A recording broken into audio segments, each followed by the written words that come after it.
Улуттук университеттин мырзасы 2014 сынагы 20 жашар Бекзат биринчи орунга иеленбесе да баалуу белекке ээ болду. Жогорку кеңештин депутаты менен келишимге барып, өзүнүн велосипедин унаага алмаштырды. Велосипед сеникиби? Сеники. Алмашамызбы? Мен бул велосипедин алам. Сага бир автомашина Honda Fit. Бекзат көрүүчүлөрдү айлекер акылмандыгы менен багындырды. Жаш студент кыргыздын кара жорго бийин билип, үй тапшырмасына болсо депутаттар үчүн 2 дөңгөлөктүү унааны тартуулаган. Ал кадимки велосипед.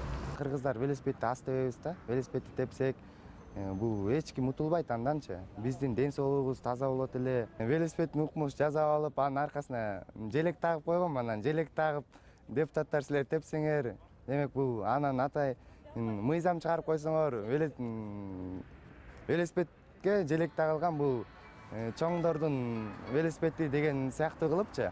Велосипедин унаага алмаштыруу чечими Бекзатка оңой турган жок. Аны өзгөчө кылып жасап майлоого ал көп аракетин, убактысын жумшаган. Бирок велосипедтерди даңазалоо тилеги андан да күчтүү.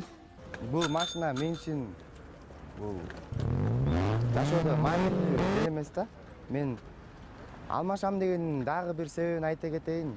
Эгер чын эле Бакыт байке алмашып, ал шаар ичинде велосипед тээп калса, анда анын аркасында турган 120 депутат ошо Бакыт байкенин аркасынан ээчип, алар дагы ушу машиналарын велосипедке алмаштырбаса дагы өздөрү велосипед алып, жасап алып, шаар ичине тебеби деген ой менен гана мен алмаштым. Ал ортодо велосипедчен депутат тууралуу интернет түйүндөрүндө кызуу талкуу жүрүп жатат. Айрымдары жаштарды социалдык жактан колдоо аракети катары баалашты. Башкалары ачык эле шайлоого упай топтоо аракети болуп жатат деп сындашууда. Бул иш-чара алдын ала жасалган деп ойлогондор жок эмес. Буга чейин көрүшкөн эмеспиз, телевизордон гана сүйлөп, Өнүгүү партиясын түзүп жүргөнүн эле көргөм. Республика фракциясынан депутат анын бактырып, мен эч кандай байланышым, тууганчылыгым жок. Ал жаллабаттан, мен нарындан дегендей. Студент менен депутат телефон аркылуу баарлашып, алмаштыруу жакын арада болорун айтты. Айткандан кийин кайтпа дегендей велосипеддин ордуна убадаланган Honda Fit маркасындагы унааны алабы же жокпу? Муну коомчулукта, журналисттер да көңүлгө алмакчы.